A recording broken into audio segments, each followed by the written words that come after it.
मजली दीदी के यहाँ आए 3 दिन हो गए थे।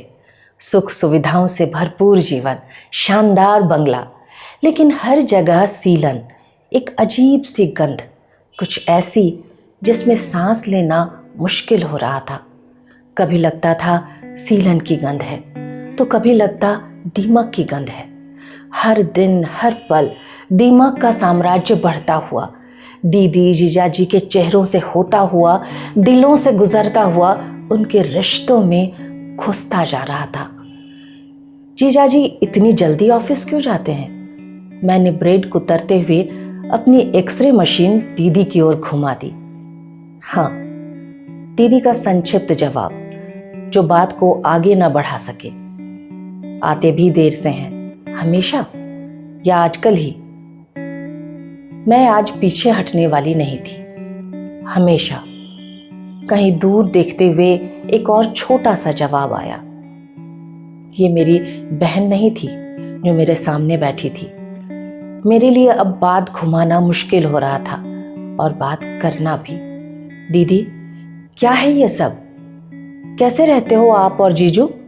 नहीं, जीजू ठीक है, आप ही हो ऐसी। मैंने जानबूझकर कुरेदा। क्या है जो पकड़ में नहीं आ रहा है? हाँ, मैं ऐसी ही हूं, स्पष्ट स्वीकारोक्ति। ये मेरे लिए अप्रत्याशित था।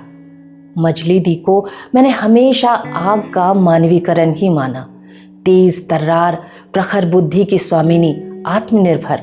और आज ये आत्मसमर्पण की मुद्रा में एक तीर और बचा था मेरे पास, वो भी चलाकर देखना चाहिए। सच में आप ही हो ऐसी? तभी ऐसी मनहूसियत फैली रहती है घर में। बड़ी दीदी के यहाँ का माहौल एकदम अलग है। सब कुछ महकता चहकता, कितना हंसी मजाक चलता है दोनों के बीच। वहां मेरा ज्यादा मन लगता है।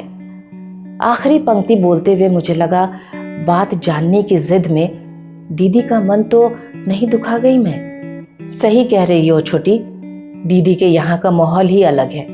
जीजाजी बहुत प्यार करते हैं दीदी को। ये बात कहते हुए दीदी ने चाय का एक घूंट भरा। चाय की भाप उनकी आंखों में उतर आई थी। दी, मुझे नहीं बताओगी? मैंने उनका हाथ पकड़ लिया। प्यार वाली बात कहाँ से आ गई? आपको भी तो जीजू। नहीं रे, दीदी ने मेरा हाथ सहलाते हुए कहा, ये मुझे प्यार नहीं करते। मैं अवाक रह गई। इतनी बड़ी बात दी इतनी सहजता से कैसे बोल गई? बहुत देर सन्नाटा पसरा रहा।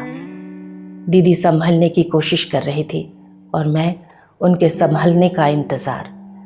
उनके आंसू चाय में गिर रहे थे। चाय ठंडी होती जा रही थी और सीलन की गंध तेज होती जा रही थी।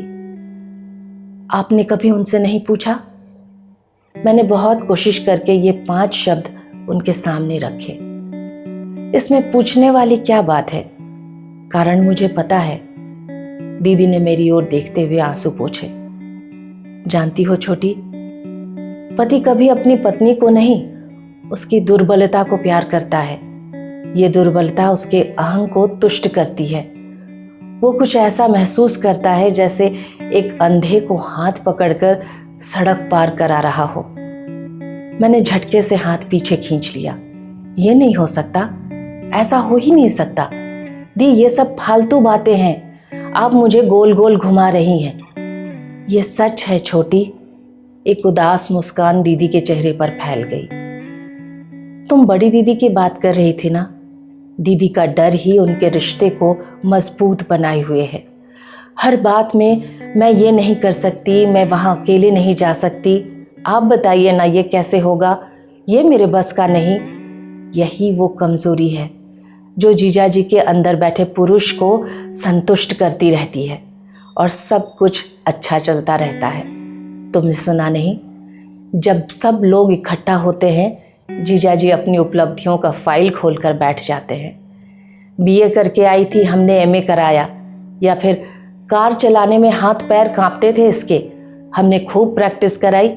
एक पुरुष अपनी स्त्री को अपने ऊपर निर्भर, डरी हुई, अपाहिज रूप में ही स्वीकार कर पाता है, प्यार कर पाता है। और अगर स्त्री अपाहिज नहीं है तो। दीदी की आवाज़ कांपने लगी थी। मैंने उनका हाथ कसकर पकड़ लिया।